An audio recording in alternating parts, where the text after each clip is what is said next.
오늘 우리에게 주시는 하나님 말씀은 누가복음 12장 1절에서 12절 말씀입니다.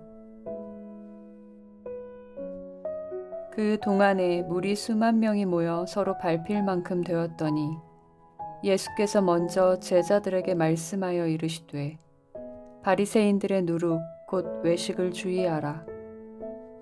감추인 것이 드러나지 않을 것이 없고 숨긴 것이 알려지지 않을 것이 없나니 이러므로 너희가 어두운 데서 말한 모든 것이 광명한 데서 들리고 너희가 골방에서 귀에 대고 말한 것이 지붕 위에서 전파되리라. 내가 내 친구 너희에게 말하노니 몸을 죽이고 그 후에는 능히 더 못하는 자들을 두려워하지 말라. 마땅히 두려워할 자를 내가 너희에게 보이리니 곧 죽인 후에 또한 지옥에 던져넣는 권세 있는 그를 두려워하라. 내가 참으로 너희에게 이르노니 그를 두려워하라. 참새 5마리가 두 아사리온에 팔리는 것이 아니냐. 그러나 하나님 앞에는 그 하나도 잊어버리시는 바 되지 아니하는도다. 너희에게는 심지어 머리털까지도 다 세신 바 되었나니 두려워하지 말라. 너희는 많은 참새보다 더 귀하니라.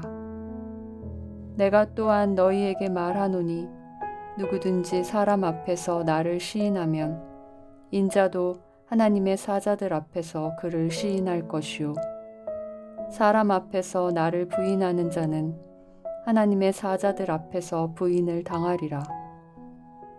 누구든지 말로 인자를 거역하면 사하심을 받으려니와 성령을 모독하는 자는 사하심을 받지 못하리라.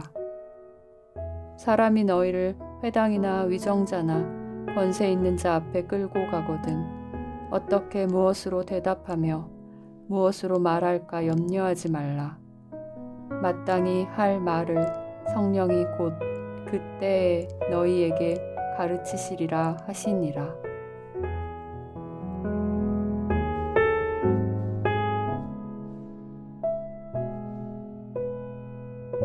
영국 작가 스티븐스의 소설 지킬 박사와 하이드 씨를 우리가 알고 있습니다. 거기에 보면 낮에는 모든 사람들의 존경을 받았던 지킬 박사가 밤이 되면 끔찍한 사건을 저지르는 하이드로 변합니다. 전혀 두 개의 다른 얼굴을 가지고 있다가 마지막에 비극적인 죽음으로 맞춰지는 이야기입니다. 겉과 속이 다른 이중적인 삶이 얼마나 힘든 것인가. 그런데 이것은 신앙의 세계에서도 그대로 적용이 됩니다. 예수님은 겉과 속이 다른 위선적인 신앙인들에게 오늘 다음과 같은 경고를 하십니다. 1절을 보겠습니다. 그동안에 무리 수만 명이 모여 서로 밟힐 만큼 되었더니 예수께서 먼저 제자들에게 말씀하여 이르시되 바리새인들의 누룩 곧 외식을 주의하라. 바리새인들의 누룩 곧 외식이란 위선적인 신앙이란 뜻입니다. 겉과 속이 다른 이중적인 신앙입니다. 하나님과 사람을 대하는 데 있어서 말과 행동이 다른 사람입니다.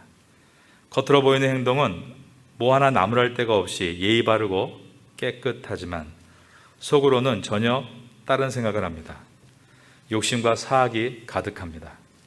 특히 여기서 겉으로 보이는 모습과 행동은 종교적인 행동을 가리킵니다. 절기에 맞춰서 격식대로 예배도 드리고 온갖 종류의 헌물을 드리지만 정작 삶에서는 예수 안 믿는 사람보다 더하면 더했지 못하지 않은 사람, 불의를 행하고 약자를 핍박하고 높은 자리에 앉아서 사람들 인사받기를 좋아하고 직분과 나이를 내세우면서 자기는 행동하지 않고 남에게 시키기만 하는 사람, 이러한 종교 지도자들의 모습은 우리 자신일 수 있습니다. 사람들을 바르게 인도하는 지도자라고 하지만 정작 자기 자신부터 신앙의 눈이 멀어 있을 수 있다는 것입니다. 겉으로는 거룩하게 예배를 드리지만 속으로 온갖 악한 생각이 가득 차 있는 이중적인 신앙이 바로 나일 수 있습니다. 예수님은 그들을 누룩이라는 단어로 표현하셨습니다. 누룩이 성경에서 부정적으로 쓰일 때는 곰팡이입니다. 그들은 작게 들어가서 순식간에 자루 전체를 전염시키는 곰팡이와 같은 존재다라고 하신 것입니다. 자기만 죽는 것이 아니라 남까지 죽게끔 전염병처럼 위선적인 신앙의 바이러스를 퍼뜨리는 존재, 그것이 바로 누룩이다라고 하셨습니다. 바리새인의 누룩을 곧 외식을 주의하라. 이 말씀은 우리도 바리새인과 같이 될 수 있음을 깨닫고 늘 조심하라는 뜻입니다. 신앙이 조금만 오래 지나고 나면 점점 외식하게 됩니다.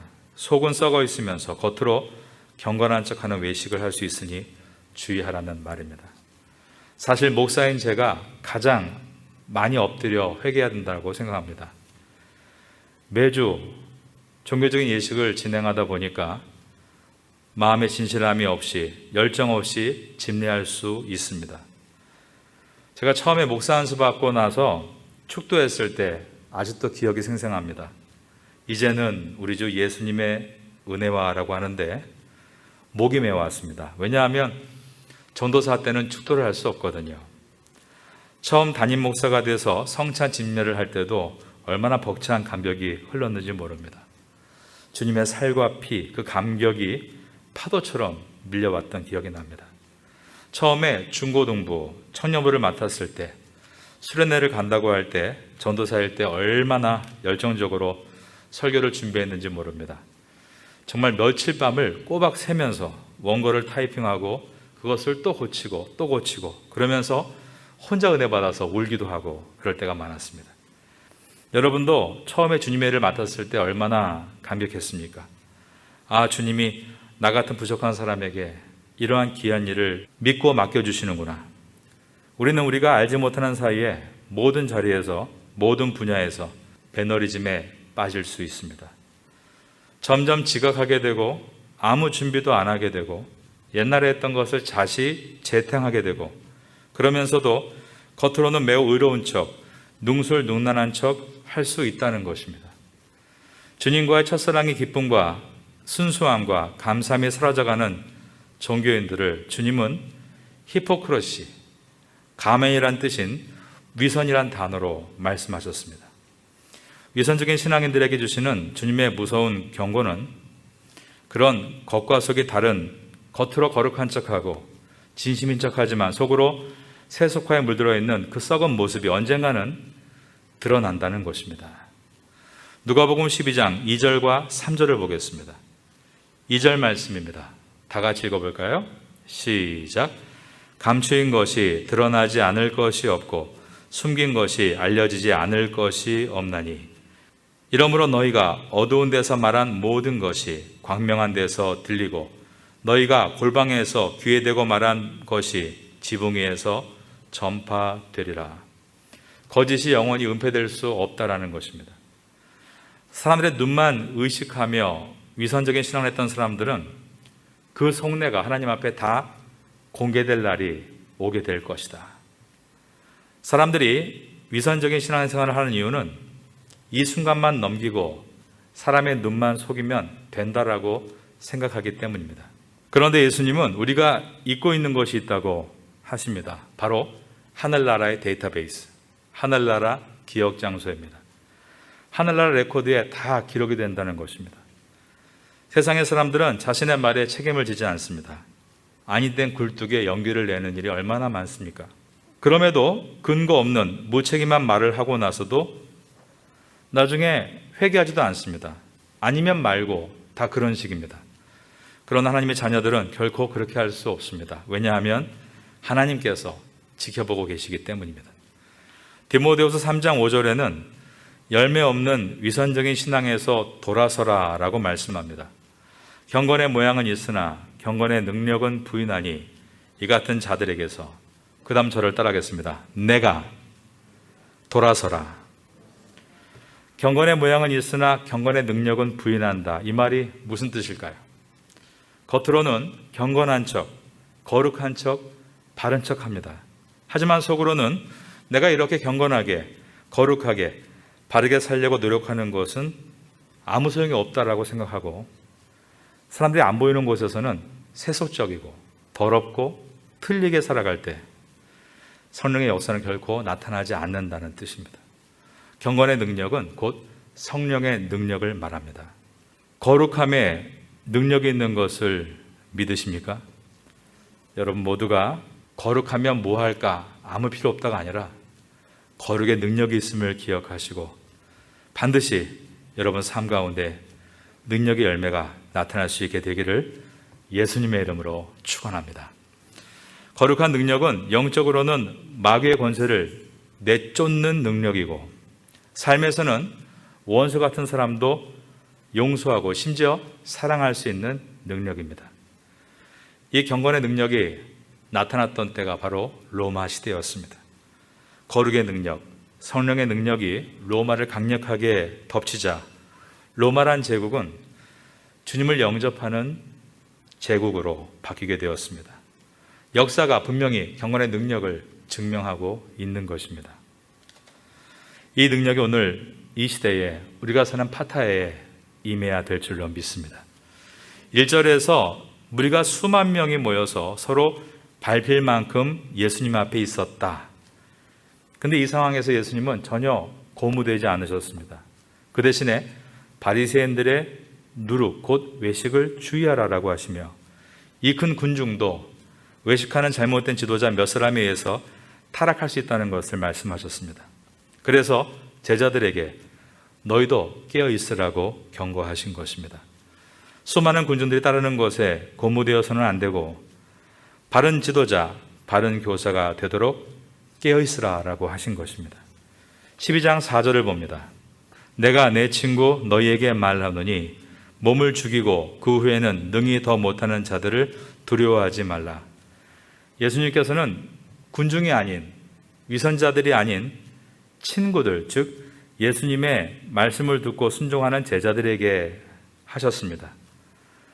제자들에게 당부하신 것은 두려워하지 말라였습니다. 여러분, 믿음의 가장 큰 적은 두려움이라는 것입니다. 특별히 핍박을 받을 때, 환경이 잘 풀리지 않을 때, 모든 것을 잃는 것은 아닌가 항상 두려움이 우리를 압박합니다.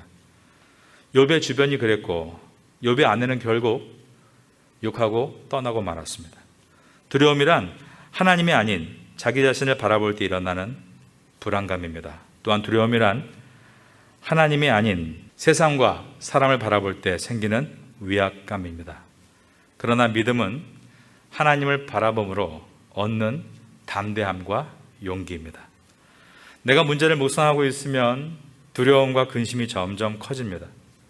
내가 나를 공격한 사람을 계속 곱씹고 앉아 있으면 분노가 점점 끓어오릅니다. 그런데 하나님의 말씀을 듣는 자리에 앉아 있으면 나에게 담대함이 들어오고 용기가 생깁니다. 하나님의 말씀을 묵상하고 앉아 있을 때 나를 공격한 사람도 받아주고 끌어안을 수 있는 넓은 아량이 생깁니다. 주님을 바라보면 바라볼수록 두려움이 서서히 썰물처럼 빠지고 믿음이 생기는 것입니다.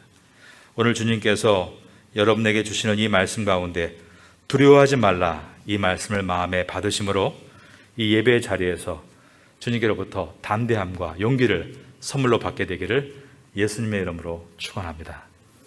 5절을 보겠습니다. 마땅히 두려워할 자를 내가 너희에게 보이리니 곧 죽은 후에 또한 지옥에 던져 넣는 권세 있는 그를 두려워하라.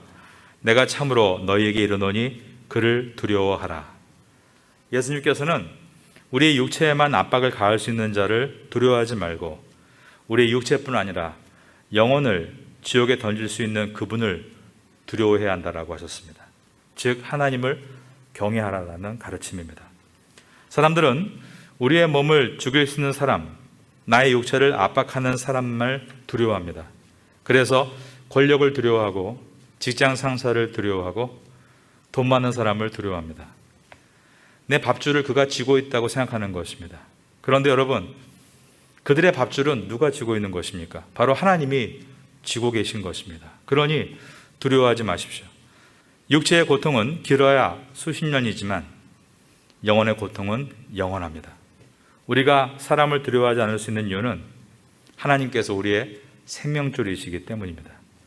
직장 오너가 여러분을 먹여 살리는 것이 아닙니다. 그는 하나님이 잠시 여러분을 돌보시기 위해 쓰시는 도구일 뿐입니다.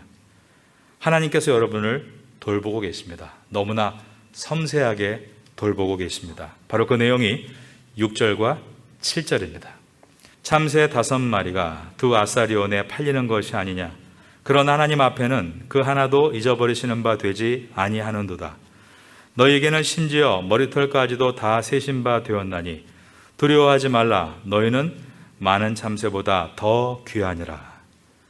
아사리온은 로마의 동전으로 16분의 1 데나리온이었습니다. 그 당시에 1 데나리온은 하루를 일하고 받는 품삯이었습니다. 하루를 일하고 약 10만 원을 받는다면 두 아사리온은 약 12,000원에 해당합니다. 그러면 참새 한 마리는 약 2,500원에 해당하는 것입니다. 그 당시에 참새는 값이 싸고 좋은 음식으로 알려져서 사람들이 즐겨 먹는 기호식품이었습니다.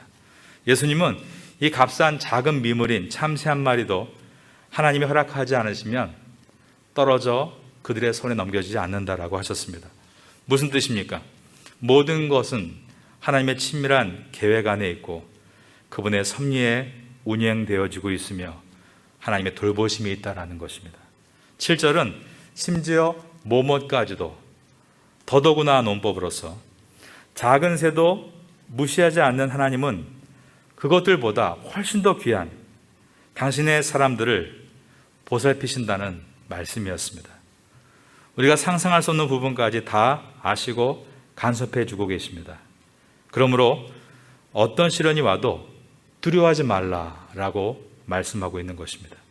예수님은 하나님께서 우리의 머리털도 다 세고 계시다라고 하셨습니다.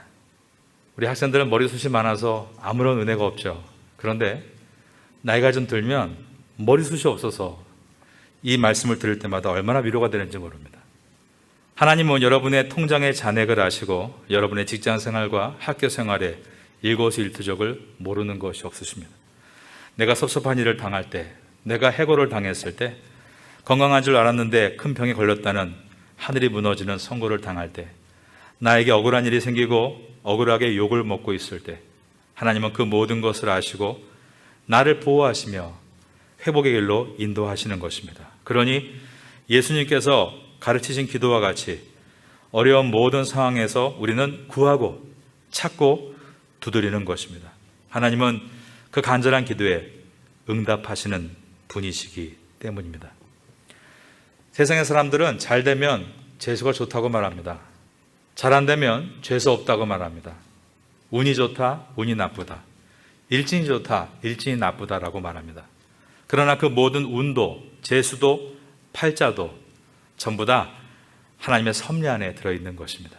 그러니 인생에 어떠한 억울한 일이 생기고 힘든 일이 왔을 때에도 우리는 사람에게 가서 아쉬운 소리 할 이유가 없고 하나님 앞에 나아가 기도하면 되는 것입니다. 오늘 밤에도 여러분 가운데 고난이 있다면 우리를 머리털 하나까지 세시는 그 은혜로운 주님 앞에 간절히 간구하심으로 다시 새 힘 얻고 길을 얻게 되기를 예수님의 이름으로 축원합니다. 8절을 보겠습니다. 내가 또한 너에게 말하노니 누구든지 사람 앞에서 나를 시인하면 인자도 하나님의 사자들 앞에서 그를 시인할 것이요. 박해당할 때 예수님을 부인하지 않아야 될 이유를 말씀하십니다. 예수님을 부인한다는 것은 예수님에 대한 믿음을 저버리고 배교하는 것을 가리킵니다. 9절입니다. 사람 앞에서 나를 부인하는 자는 하나님의 사자들 앞에서 부인을 당하리라. 박해에 굴복해서 예수님을 믿지 않겠다라고 부인하면 예수님도 그런 사람을 하나님의 천사들 앞에서 부인하실 것이다 라고 하셨습니다. 하나님의 천사들이라는 말은 천사들이 둘러싸고 있는 하나님의 보좌를 뜻합니다.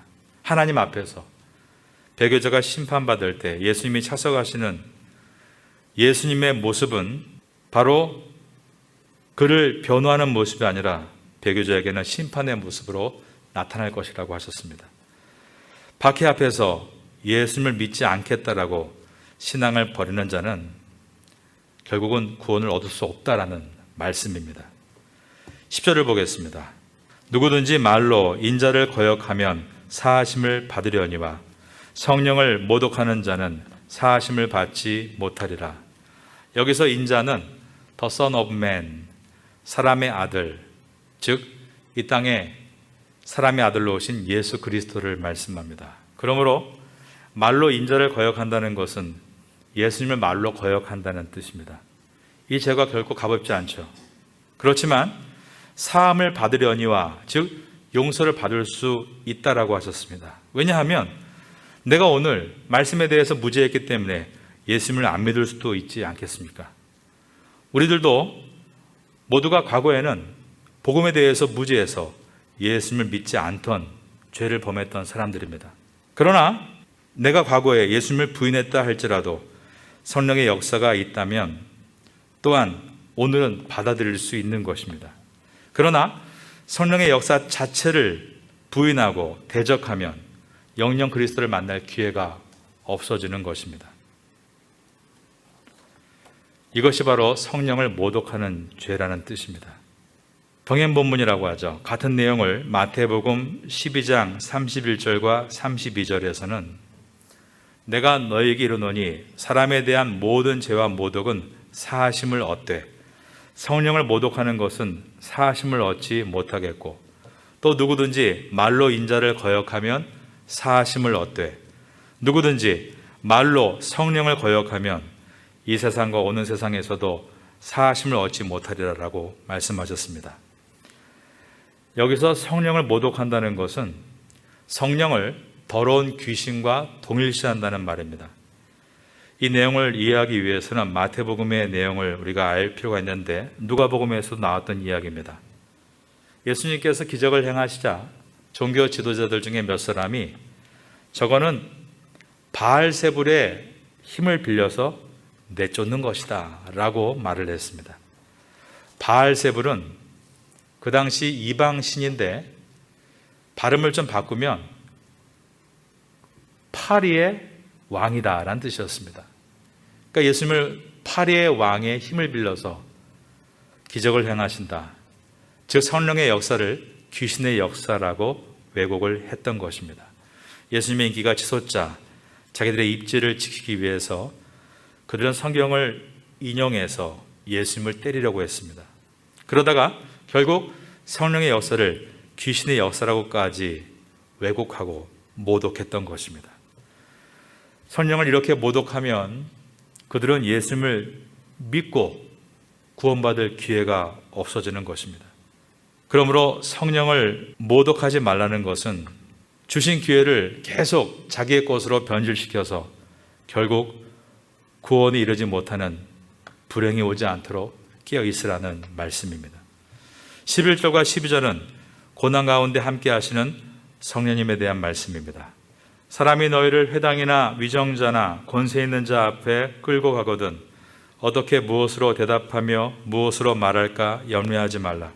마땅히 할 말을 성령이 곧 그때에 너희에게 가르치시리라 하시니라. 이것을 증명한 사건이 사도행전 4장에 나오는 베드로가 공회에 잡혀갔을 때입니다. 그는 자기의 신앙을 담대하게 선포하고 승리하고 돌아왔습니다.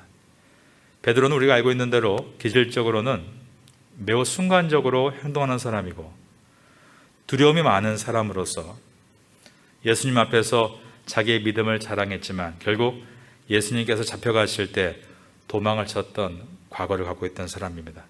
그러나 오순절에 성령의 충만함을 입고 난 후에 베드로가 공회에 잡혀갔을 때 베드로의 모습은 몇 달 전의 모습과는 전혀 다른 모습이었습니다. 그의 말에는 지혜가 흐르고 있었고 표정은 담대함으로 가득했으며 바리새인들과 사두개인들을 압도하는 마치 예수님과 같은 모습이었습니다. 예수님을 따랐던 제자로서 빛을 발하는 순간이었고 작은 예수가 되어 예수님의 바라시던 그 사도의 직분을 감당하고 있었던 것입니다. 이 모든 것은 예수님께서 오늘 말씀하신 대로 위기의 순간에 성령께서 너의 생각과 말을 진두지휘하실 것이다. 그 약속이 성취되었기 때문입니다. 여러분이 위기에 있을 때 성령께서 여러분을 인도해 주실 줄로 믿습니다. 그러나 이 말을 우리 머릿속에 아무것도 없는데 갑자기 성령께서 우리의 머리를 프로그래밍 하셔서 말과 표정과 행동을 통제하신다는 그런 뜻은 아닙니다. 우리가 늘 깨어있는 신앙으로 생각하는 신앙을 가지고 말씀을 늘 우리 속에서 되뇌이며 그 뜻을 따르려 힘써 나아갈 때 성령은 위기의 순간에 그 신앙 가운데 역사하셔서 문제를 뚫을 수 있는 파워, 권능, 두나미스, 다이나마이트와 같은 힘을 주신다라는 뜻입니다. 그러한 성령님께서 지금도 살아서 역사하고 계신 줄로 믿습니다. 어려운 고통과 위기가 있을 때 오늘 주신 말씀과 같이 성령을 우리가 의지하고 성령이 주는 능력을 통해서 문제를 타개하고 승리할 수 있는 우리가 될 수 있기를 마지막으로 예수님의 이름으로 축원합니다.